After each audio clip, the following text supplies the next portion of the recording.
But here we go. All right. Well, welcome. Thank you very much. Thanks for having me. Nah, no worries. So let's start. This is the first Fireside chat of the lounge, our executive community.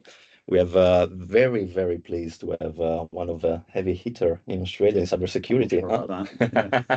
Yeah. Now, Lee Barney, it doesn't need many introduction, but from a career in the British Army, from an Long time illustrious ago. career, Yeah. in I'm not in sure the my commanders would say cybersecurity, right? illustrious. Yeah. Maybe they said they were glad to get rid of me.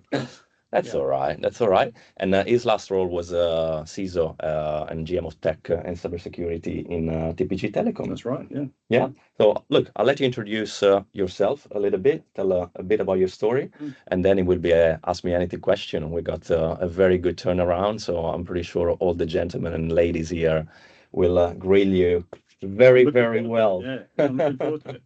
Well, I'll introduce myself, but actually just reflecting on a conversation that I started on LinkedIn earlier today. So as I'm on my way up here, I'm doing what most of you are doing most of the time, just looking through LinkedIn, seeing what's the belle du jour of the day. And one of the journos over in the UK, a guy called Joe Tidy, he's written a really, really very good book about teenage hackers, and he's talking about how certainly in the UK, children are going onto the computer networks of their school and they're hacking them, right? And they're just causing problems for the school. And what he's drawing the conclusion to that is that, the kids in the UK don't have access to any kind of formal curriculum that's associated with OffSec, and therefore they're finding their own way. And as they find their own way, they eventually end up in cyber gangs, causing the rest of us defenders problems. And the reason why I'm saying this is because, other than being a really interesting article, which I strongly encourage you all to go and read, it reminded me of how I actually started in the world of security, because I was one of those kids. I was one of those kids when networked computers were quite new. We had the BBC computers. I don't know if the older members, there's a few of you that look about my age, right, will remember BBC computers, the things you could program with Go. And then Windows NT came on the scene, and we all started playing around with that. Well, in my lunch breaks and in my recess breaks, I would go to the computer room. It smelled amazing because it was all brand new computers, and I would just mess around with them. And I'd find ways to frustrate the computer teacher. And one of my favorite games at the time was, as he turned his back, I would cause one of the other machines to format itself, which was a thing you could do back then. And he couldn't work out who it was. Eventually, he worked it out. He told me off, but I was reflecting on the train, that had that have been taken the wrong way, had I have been persecuted, or even worse still, prosecuted for doing something like that, I think they could have justifiably done it. Possibly difficult under the legislation of the day, but I could certainly have, had a black mark against my name in the school, and that would have stopped me being a cyber defender, which is what I do now. So the whole point of this is really just saying that, kids are going to be kids, and if we don't give them an avenue to healthily express what they want to do and what they want to learn, then we can't really complain when they go to schools and they do what schools are for, which is learn. And if we don't give them the right lessons, then we're the ones who are responsible for dealing with the outcome of that. Fortunately, my story is I became a defender and a CISO. Otherwise, I could have gone the other way, and I didn't. It's always that thing of sliding doors, isn't it? It is. I could have gone the other way, right? Yeah. I could have been that guy running around formatting other people's computers. Hoodie on. I'll tell you a funny story about one of my earliest CISO roles. So I was CISO for Home Retail Group, which, if any of you know the UK, Home Retail Group was a large retailer, as the name would suggest, and had multiple brands under it, one of which was Argos. And at the time, I mean, this must have been well over between 10 and something years ago, I don't know, a long time ago. And I had a call from one of the physical security people, and the guy said to me, he said, we've got this problem, Lee. Somebody keeps leaving really rude messages on our screens, and we had these catalog machines where you could put in the catalog item you were looking for, and then it would tell you whether it was in stock, and you could order it and go and pick it up. That's what Argos does. And this kid was, we found him because we saw him on CCTV. He was running around, right? So there's a guard in the store was looking for the kid, and as they would run off in that direction, he would come up, he put in a USB stick with an exposed USB port. I mean, come on, I don't know what I was thinking, right? They then reset the actual device itself, and it would come back up on the boot screen with his message. And it was very vulgar. It had some swear words in it, and it said along the lines, if you want this to stop, call this number. I mean, bless him, he put his actual personal phone number on, so it wasn't hard for the cops to find them. And one of the funniest things I've seen is looking on the live CCTV image of this kid running around the store and a cop chasing him, trying to catch him to get him. And eventually, he did get him. Brilliant. That is pretty crazy. That is pretty crazy. And that's like everything starts from that young age, I guess. And if you'd have that exposure at that young age, and that how did you do it? Like, how did you become defender after that? And like, what brought you into your cyber career? Well, I reckon, without knowing everybody that's on the call, I can say we probably all share one trait in common, and that is that we feel the need to protect those people that can't protect themselves. I certainly feel that strongly, and that was something, you know, way back when I was a soldier, was instilled in me quite strongly. You know, defend the weak, protect those that can't protect themselves. And you know, I was looking for a career when I was leaving the military, and I actually wanted to be a database administrator because I love databases. Don't know why. They struck me as really things to me. And I went on course after course after course to get my certified systems administrator course in Microsoft. I think that's what it was, and the systems engineer. I was very proud when I got those. But part of the electives were this relatively new thing, which was about security. And I thought, well, I'll go and give that a shot and see how that works. So I did that, and I absolutely loved it. I just found it so logical, the you know, the cause and effect and the consequences, and also how to protect systems. And certainly the physical stuff really resonated with the things I've been doing in the army, because I was a systems engineer technician in the army. I was fixing and repairing anything that was electronic, really, that dealt with communications. And there was a lot of those parallels. So a lot of things really fell into place when I left the military. And I looked into what careers I could go and do. And it became apparent to me quite quickly that actually the place to go into was security. It was a bit of a bet. I can remember being very nervous. There weren't very many people that did security.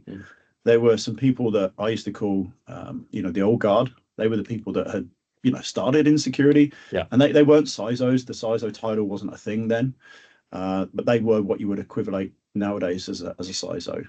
And I can remember, you know, looking at them and just being awestruck by the things that they knew. I was thinking, I really, really, really want to be like one of those people. So it became a logical conclusion to me, you know, following lots of things that I didn't realize were nudging me in this direction. And eventually, when my first opportunity to become a security manager came up of a hedge fund, I threw myself at it. And I learned a lot. I learned a lot in that first role, actually. And I give you a great example. I'll tell you terrible tales about myself. I've made huge mistakes in my career. So relatively fresh out of the military, and the office manager of there's a large hedge fund in terms of asset under management. There was £9 billion under asset management. Was it 6 billion? Lots of money anyway. Lots of money under asset management. A very serious hedge fund in the city of London. But only 80 people working in there to manage that amount of money. And the office manager came up to me. She said, Lee, we're a bit concerned about May Day protests. It was a big thing at the time, you know, May Day protests. We were concerned that there might be a resurgence of the IRA in the UK, and maybe they could coincide with each other. Maybe someone would set a bomb off. You know, these things had happened in London in the relatively recent past at the time. It's quite a while ago now. And I looked around and I said, well, you know, military head on, you know, looking at those windows, they're not bomb proof. You've got no bomb protection. You've got no curtains that would take the blast and absorb the impact. So the first, you know, row of people, they're going to get hit in the face with shrapnel as it comes back, and maybe the fourth row of people, that, you know, the last part of the 80 people, they might be okay, but you're going to have pretty serious injuries. Just very military, matter of fact, didn't really think much of it. I didn't even see that she blanched at this. I've not realised I was talking to somebody who had no concept of what I was talking about in terms of risk. I was just answering the question in terms of what control should we have. And she said, well, what do we need to do? And I said, well, the human body can lose 3 pints of blood before it starts to become an issue. And in the military, we had, you know, what we call blood stoppers. They were a pint-sized bandage, if you like, that could absorb a pint of blood before you needed to put another one on top. And once you put 3 on top in the military, that's it. It's game over for that person in the battlefield. Certainly back in the day when I was in the military, that was the case. So I told her this. Anyway, I didn't think anything of it, right? So somebody's can imagine that face, like, and you can imagine what happened later. 3 times 80, 1 pint bandages turned up in this small hedge fund office. Well, I don't know what that is. So 200. I don't know how many it was. There were lots, big boxes everywhere, more than there was space to put them. So we were shoving these things under tables and the desks and drawers. I looked like a muppet because I didn't consider the impact of my words. And that lesson, I promise you, has stayed with me up until now. Even, you know, 20 odd years later, I still think about that and think, you know, I have to be careful about the advice I give, and consider where they're coming from, not just where I'm coming from. Don't just answer the question factually. Do that, but make sure you give a risk perspective. It's very unlikely. You don't need to do all this and so on and so forth. Perspective, huh? Yeah, very Beautiful much so. things. Yeah. It's called growing up. Great. I'm sure, like, look, we have a lot of story. Lee has a lot of story to share. Let's get into it straight away, shall we? There's quite a few questions coming up. Matthew, you had a straight away. Let's go into quantum. Quantum, yeah, my favorite Shall we? topic. Yeah, let's do All it. right. Matthew, you want to ask a question again?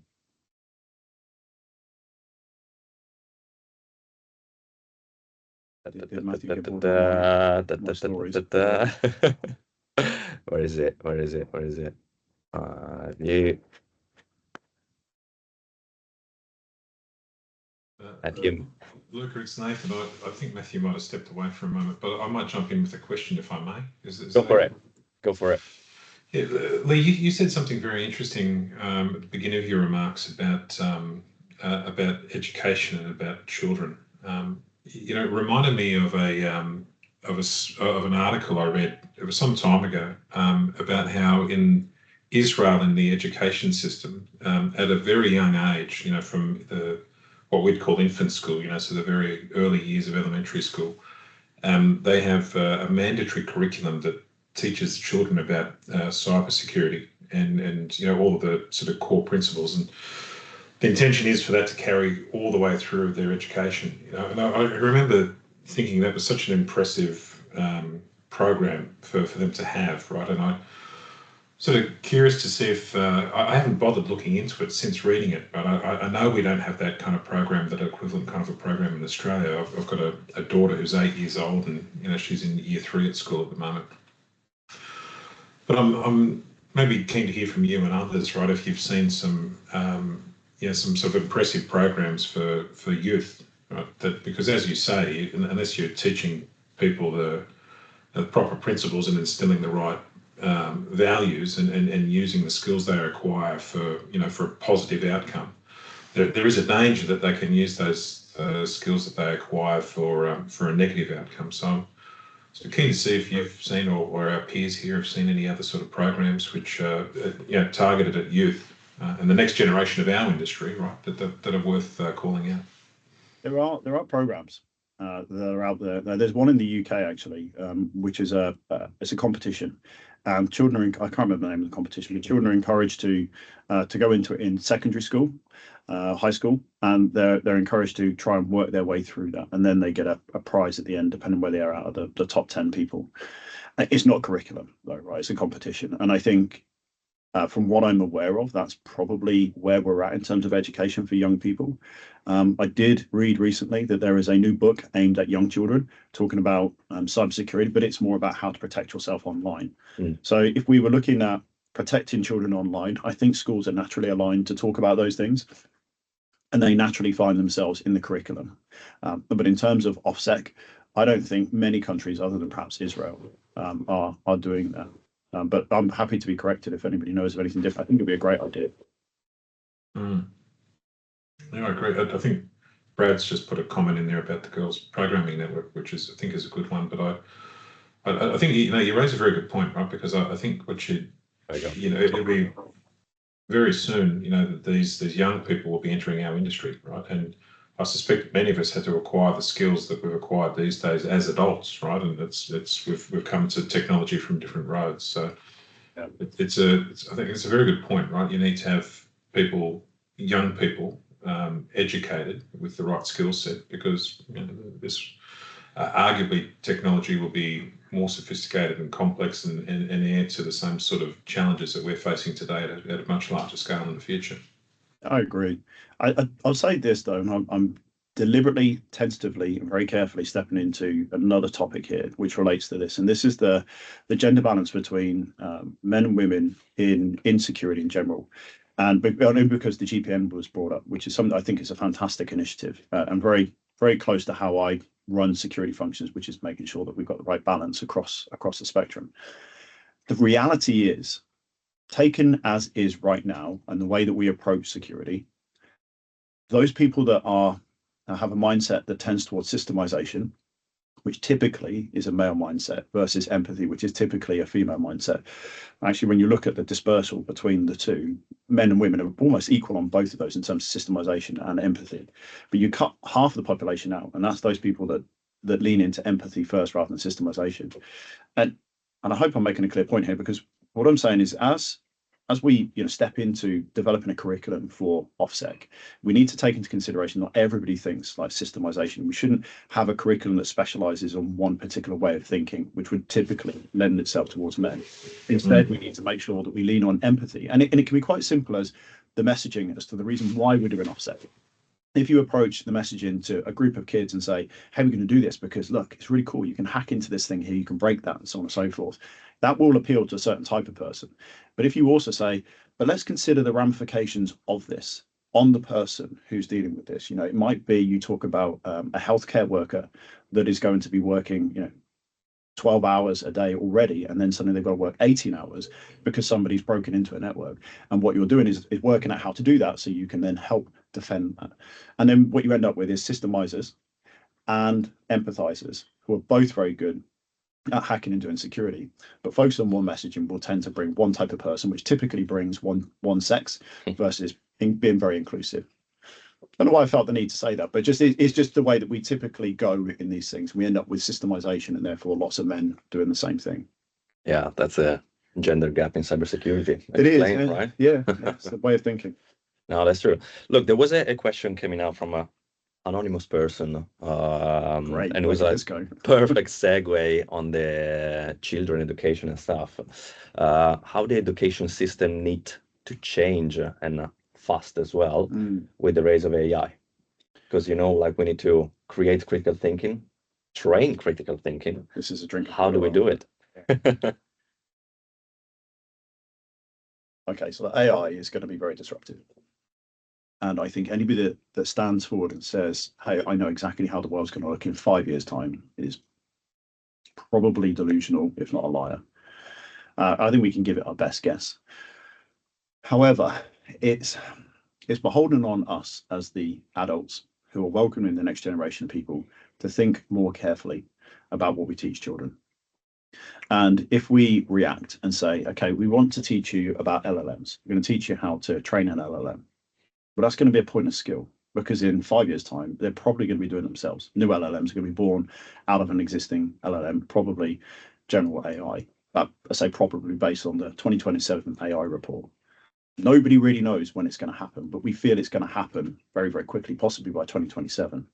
So the skills of learning how to develop an AI technically might not be the skills that we're anticipating. They might, for example, be more akin to a technical psychologist, having a conversation with an AI and helping guide and train it as it goes through its birth or activation. So I really don't think we know what we can teach kids that's going to help them in the future world of work when it comes to AI. But I do think we can continue with what we do know works, which is general good practice about computers. So knowing what binary is a good start. Knowing how to code is a good start. It doesn't mean you're going to work in those fields. In fact, very rarely do people go through all the way through to tertiary education and end up doing the stuff that they've trained for the last 20 odd years doing. But it gives you a basis to understand the world. And I think I saw a comment come up from, it might have been from Bradley, in terms of the kind of thinking that you want to develop. And I think that's more useful. Teach people how to be critical thinkers and be, militant critical thinkers in things. And that way, when an AI tells you something which may or may not be true, at least you know how to go and do the research and find things out yourself, rather than just taking it verbatim. My greatest fear is that not that AI is going to do what the 2027 report suggests, which is by 2030 release a biological pathogen which is going to kill everybody. I mean, I think that's ludicrous, quite frankly. But I can't offer evidence to say it's not going to happen. Of course I can't, because it's a hypothesis. Kind of sure. Yeah, of course. But I think what's more likely, we're going to end up like Wall-E, where that film where we all lay on beds and get moved around by robots that do absolutely everything for us. Yeah, I think that's likely. And if we don't have critical thinking and a malicious actor, either AI or human, manages to interfere with the thought process of an AI, that you take everything that comes out of it as verbatim, well, then that's going to be problematic for society when politicians start making decisions based on information that's provided to them by AI, because they can't have critical thinking conversation. That said, though, if I think back to most of the conflicts that have happened over the recent years, if not for my lifetime. Most of those things could be solved with common sense, critical thinking, calm, rational conversations. So I don't really hold much hope out for humanity not ending up on beds being served by our AI masters that treat us like pets. Very, very, very true. Scary, but I mean, if you like the that on the future, bed, right? really. Yeah, that's true. Put the visor on and put That's the it, yeah. AI life on. Matthew, are you there? You ready for asking your question again about quantum? Yeah, I am.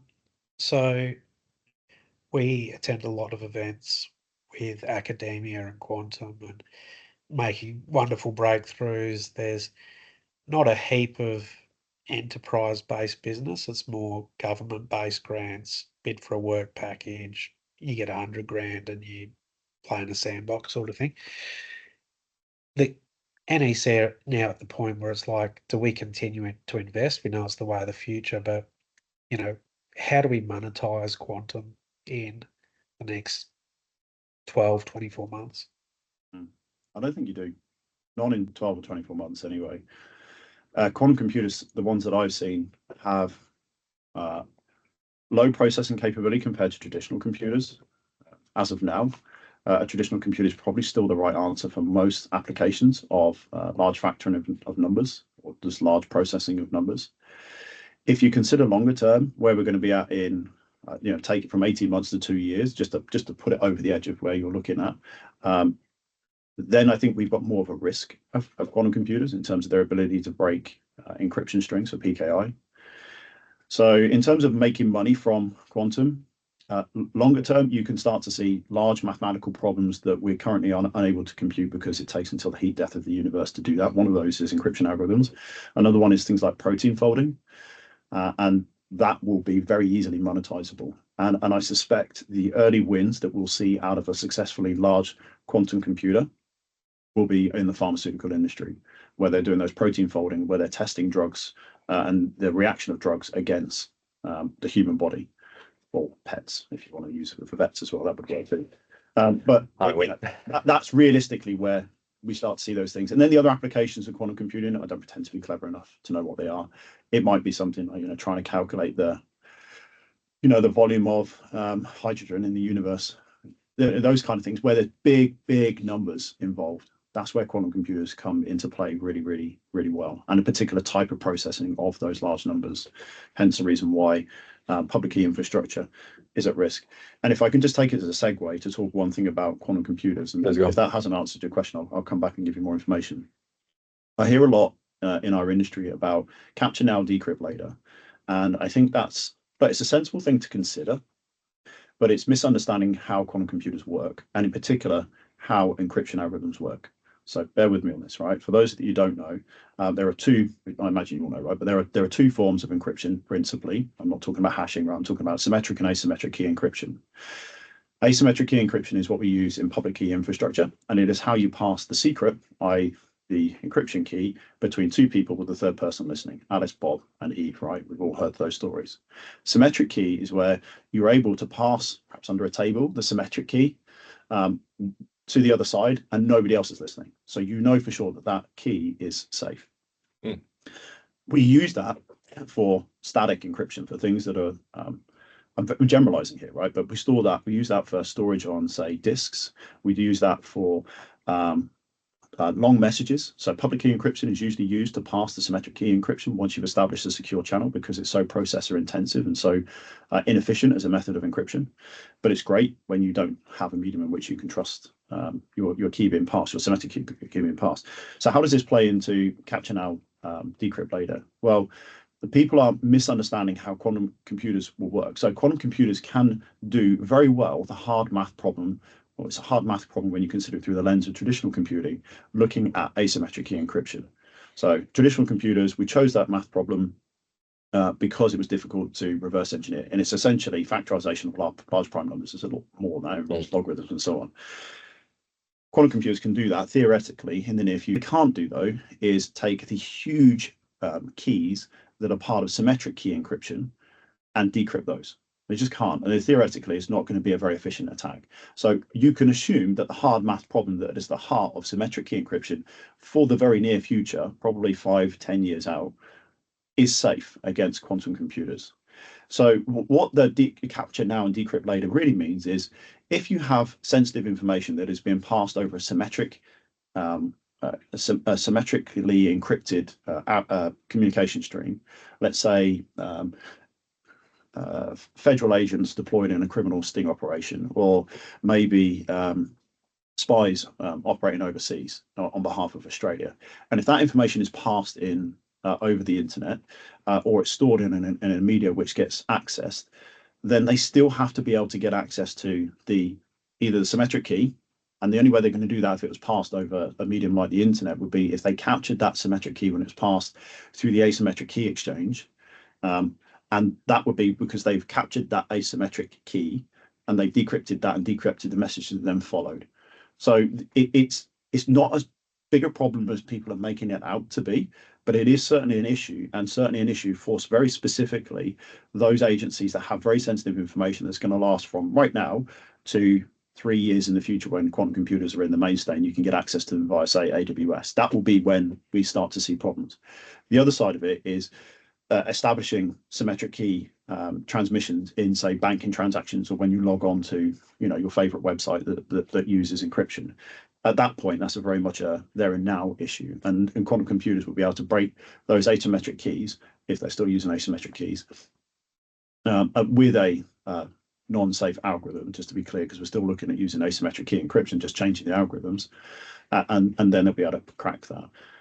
At the moment, the biggest problem we have is technical debt, which is always an issue in our world. Patches, we're looking at poor processes are put in place because the technology is 10 years old. It's not surprising to know that now the encryption mechanism that we use, or the algorithm itself, they're weak, and therefore they need to be replaced, and technical debt doesn't allow you to do that because it was either written specifically for the task at hand, and the person that knows how to update it has either died or moved on and doesn't have a contract with you, or the latest version of the operating system, therefore the applications aren't available to you because the OS provider, the application provider, has stopped providing them. So I use that as a segue to talk about something else, but hopefully that also answered your question. It's pretty impressive, and well, there's a lot to do, like cyber, IT, in all the industries, to be honest, to like keep up with the rush of technology, isn't it? There is, yeah, but there always is. I mean, I was talking to my son the other day. He's 20 and he's joining the ADF at some point in the near future when he gets his letter. Fingers crossed, it's like any day now, right? And he was talking to me about the state of the world. And I think it's fair to say that we live on the precipice of very dark times right now. It doesn't take much. You've only got to open up your newspaper or your application and you look at what's around there. Don't want to talk about that, right? But the point is, he was very concerned about it. And he's like, well, what kind of wars do you think I could end up being involved in if I'm in the ADF? And I said, look, from what I remember for the last 4 decades, which I remember a lot of it, the world has always been on the precipice of destruction, self-destruction, right? And if you go further back, you can look at the Cuban Missile Crisis. Since the time that humans have been able to reach out and touch each other from another country with a weapon, the world has been ready to destroy itself. And as of yet, we haven't. So, we talk a lot about tech bubbles. We talked about the Millennium Bug was a disaster that was almost certain to happen. For those of you who remember that, it didn't happen. We looked at different types of bubbles, like the dot-com bubble that brought down a lot of self-made millionaires at the time. The world was going to collapse at any moment in a calamity of technology issues, and it didn't. So I do trust that humankind will persevere, just because we tend to recover quite well from our mistakes. If we didn't, then we wouldn't be where we are now. Indeed. That's a segue on future as well, when the hardware is going to keep up with the software. And talking about robotics. Where are we stand now? Oh, there are some awesome robots out there.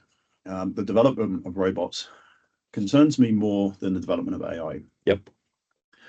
The reason for that is I don't think the general public is going to care when knowledge workers are replaced with AI, because the general public aren't people like us, right? We would be considered knowledge workers. We have something in our head that we've learned over X amount of decades that we bring to bear. We charge a premium for that product. That's us.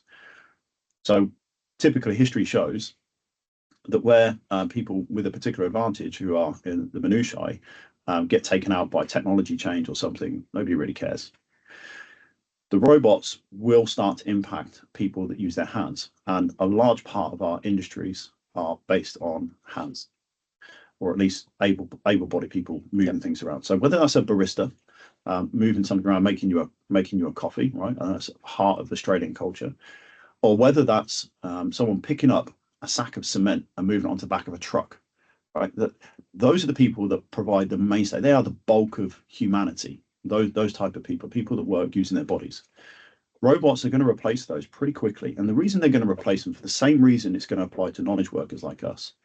It won't be because the businesses are some kind of fat cat, capitalist, desperate for money. There's definitely people like that, of course there are, but it's because customers are going to demand it. You're going to demand it. You're going to demand it when you need your fence replaced, and you're going to have the option of going to 2 or 3 companies. One company might be staffed solely by humans, and it'd be, proudly human first or something like that. I can see things like that coming down the line. And then the other, the much cheaper one, is going to be the one that does it with a robot. Not only is it going to be cheaper, it's going to be done quickly, quietly, and consistently. You're going to have exactly the same fence you saw put up by your neighbours, but a lot cheaper. So you're going to start to demand those kind of services. Well, businesses then need to respond to that, because that proudly human first might be able to etch out a particular niche for themselves and keep people in employment with it. If there were 3 companies before that did fencing that employed humans, only one would do that in the future maybe, and the other 2 will be done by robots. And then the cost associated with using robots is ridiculously cheap. Take the Tesla bot as a good example. It's parroted to be released at around about $20,000 US, so 40,000 Australian roughly. I think it's going to come even less than that once they start getting made en masse. And one thing that Tesla is very, very good at is mass producing things, mass producing on a scale that we've not seen outside of wartime, really. And if they start to make robots at that scale, and the cost associated with deploying those robots comes down, or people's ability to get access to a robot comes down, it goes perhaps more like a SaaS-based service where you rent the robot, then the cost of a human is way more than that in Australia for basic tasks. So I think the average person coming into the corporate world can probably expect a salary of around about $70,000. If a robot can come in and do that, do the equivalent, tradesman type activity, then they're gonna take that option. And the reason why I'm concerned more about this than I am AI is because of the vast amount of people that could then find themselves with an inability to ever contribute towards society, of which I include all of the people on this call as well. Then where do we go? And that's where revolutions start to come from. People are frustrated, they've got nothing else to do, they start attacking infrastructure and pulling things down. So yeah, I'm not sure that robots are going to give us the nirvana that we want. I think there's going to be a lot of, certainly in the short term, a lot of social upheaval as the social contract between governments and the people starts to change. And if we don't take hold of that, if our governments don't take hold of that and start putting us first and foremost, and I don't just mean leaning into the trade unions to give them an option, which is what the government's doing at the moment. That's a step in a direction, but it's certainly not going to solve this problem.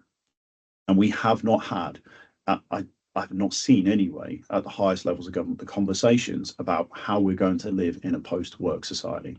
What does that look like? What do we do with our time? How do we fill our days? I'm gonna put my black leather chackies on and do a Will Smith in iRobot. That's Yeah, well, yeah. It's closer than we see it. Look, we can go down in the loophole of sociological, geopolitical consequences of this, but I'll let you guys ask any question. I'm conscious of the time as well. We have around 15 minutes left. Nathan, go on, mate. Yeah, Lee, I agree with many of the. I agree with some of the things that you've said in terms of there being this very fascinating intersection in front of us between the kind of novel technology use cases that AI presents, matched with the massive computational abilities of quantum, and then developments in robotics. Right, it's certainly an interesting time, right? Because I think certainly the next decade there's going to be some significant changes to the way that we live and work.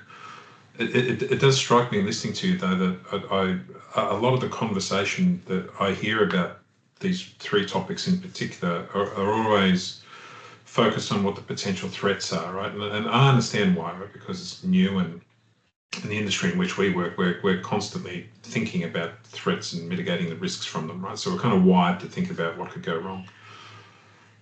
But putting perhaps the social and geopolitical consequences aside, what do you think is the likely net benefits of this intersection between AI, quantum, and robotics, specifically as it relates to cybersecurity? Because I tend to think that there probably is equal in number, right? There are as many novel threats as there are novel benefits that are perhaps less apparent to us nowadays. Yeah, possibly there are. I certainly don't pretend to have counted them, so I think your assumption is fair to make. Looking at the benefits then purely from a cyber perspective and ignoring the potential pitfalls. One of the things that I've always struggled with is getting adequate resource in SOC. And what I mean by that is not that I can't get the money for a SOC. Of course, I can do that, and I've had great SOCs that have been out there. But by the adequate resource, I mean, taking into consideration people that go on sick leave, or people that get rotated onto another account, because usually the SOCs are provided to me by a third party, and then the consistency and the capability of those people. There's often a training cycle when a new person comes on board, and all of that factors into, I would say, big number out there, 25% inefficiency over a SOC at any one point in time. So I've had to factor those in when I built SOCs, and usually add 25% in terms of resources, and on the top of that to make sure that I've got that padding. It costs money. When you look at the stuff that Microsoft are already doing with their Copilot for security, they're trying to reduce the number of level 0, level 1 SOC analysts by, well, not necessarily directly trying to reduce it. They're trying to provide a companion for those level 1, level 0 SOC analysts so that they can just stay abreast with the huge number of incidents and things that are occurring. So for the networks that we have right now, AI is going to help massively, because agentic AI in particular, to bring in what you were talking about using quantum computers, and I'll bring in things like image generation through Sora, or video through Sora, and DALL-E through image generation, creative thinking, and so on, and all the other types of AI that are out there. That agentic AI on the top of it, used as a tool for an analyst to look into, to say, hey, I'm a little bit concerned about this over here. Can you go and find me this information? And it not only does it pull the information it's got access to in its SIEM, let's just assume for the sake of the argument that the SIEM is covering everything it's supposed to cover. It doesn't, but let's just assume it does. And then it can draw logical conclusions. At the moment, certainly with what I would consider the best AI that's out there at the moment, which is released by OpenAI Foundation, GPT-5, is still too much of a likelihood that it's going to make come up with a hallucination and come up with an error. And I believe the error ratio is about 80% accuracy, 20% error ratio. And that's just with GPT, like I say, the market leader in AI, in my opinion. So I'm not quite sure I would fully rely on AI doing the SOC. But what I would say is where organizations, small organizations or even medium organizations, are struggling with resourcing, AI, and certainly things like Copilot, might be a very good way of shortcutting that process and that inefficiency of having people come off and leave the account when they do, and then go through the training process. AI will always be there, it will always be present, and so far as we've seen over the last few years, it will only increase and get better and better over time. So it's more like to get more accurate. So in that sense, it allows us to respond to incidents much more readily and much faster, and consume more data and come up with logical conclusions rather than illogical conclusions by a junior SOC analyst. So that, I think, is the biggest one. And then I'll just add very quickly, because somebody's knocking at the door for us. I'll add very quickly, the other side of security that we don't really tend to talk about very much, it's not considered very sexy, but I think it's really important, and that's governance. Staying on top of legislation is a bloody nightmare as it changes. And there's multiple parts of an organization that try and do this, any organization, and that's big organizations. And the bigger the organization, the more of a nightmare that becomes. So AI staying on top of government changes in legislation, changes in regulation, and really important changes in contracts. Can you imagine an AI that sits over the top of every contract that's signed with a customer of yours, and all of the details around what notifications of a SOC of your breach notifications responsibilities are with them, et cetera, and an AI bringing all of that together and just giving you as the CISO, or as the person responsible for it, to say, these are the things you need to worry about in order of priority, and this is what you need to do today. Unfortunately, there's not very much of a logical step there to go, well, AI just do that. And then it's like, well, what are you doing in the first place, you know? So yeah, I would say there are lots of benefits associated with AI in the short term, and it will help us become better defenders. On the other side of things, in terms of going back to the threats you're talking about, we're not the only people that are using it. Crime GPT is a thing, okay, and it's used very well. I actually got a phishing email that came through the other day, and it made me stop and think twice. And it was targeted to me. It was a targeted phishing email, targeted to me and my profession. And I read it straight away, and I knew that AI had been used to write that email. But I'm not sure everybody would have noticed that. It was a very convincing targeted phishing attack, whaling attack, whichever the right term is for it. So like a better. Yeah. So just as we then ramp up and use this, and we're like, great, finally we can stay on top of all this data that's like a tsunami coming into us on a daily basis, second by second. You know, our adversaries are going, great, we can speed up as well. Catch. So yeah, we kind of got to use it, otherwise we can't keep up with them. Yeah, there's a big rush, definitely, and the compliance thing. That's a perfect segue for another anonymous question. Right. I mean, it looks like taking everything what we said in consideration, being a CISO is going to be fun, huh? Yeah, sometimes. So what's next after being a CISO, or like what does the new CISO look like in this ecosystem, in this scenario? That's not going to be an answer you're expecting, actually. So successful CISOs, I think, are CISOs that are business focused and understand how to make money first and foremost. I was lucky, or unfortunate, if you like. I actually ran my own business for a few years. I ran it into the ground, just to be clear, right? That's why I'm a CISO now. But I learned a lot about putting controls in place and the cost of those controls. You know, when you're running a small business, everything costs money, and it comes out of your back pocket. It stops you taking your kids on holiday, you know, that kind of thing. You know, spiraling that up to now, that gives me an insight into the way other people behave at the the executive round in the table. And you know, when they're saying, well, Lee, why are we doing this? I really don't understand why we're doing this. It just helps understand that. So I would say the future CISO has a very high EQ level, very high AQ level, not necessarily a high IQ level. I don't think that's all that important when it comes to security. Is able to influence using those AQ and EQ skills, and understands business and understands the core driver of what makes money in the company, and understands that their part to play is protecting that. Some cases, some CISOs are different. CISOs that have that protect CNI or work for the government might have an additional responsibility of protecting the lives of people that use the services, but they're quite few and far between. So it's understanding the business that you're in and making sure that you are successful in that, irrespective of whether that's making money or protecting people. Excellent. Look, guys, conscious of your time is almost one. As I say at the beginning, time will fly, and it did. So thank you very much, Lee. Really appreciate your time coming here and speaking with everybody else. And thank you all for joining us. We're going to do this more often. And then we're going to post the recording as well on our channel, YouTube, the lounge, on the page and everything. So yeah, feel free to reach out to Lee as well on LinkedIn. I'm pretty sure like he's pretty open for conversation. And, we hopefully catch up soon all together in an event. Thank you very much, everyone. Thank you. Thank you very much, guys. Thanks all. All the best. Bye. Bye-bye. Thank you, Lee.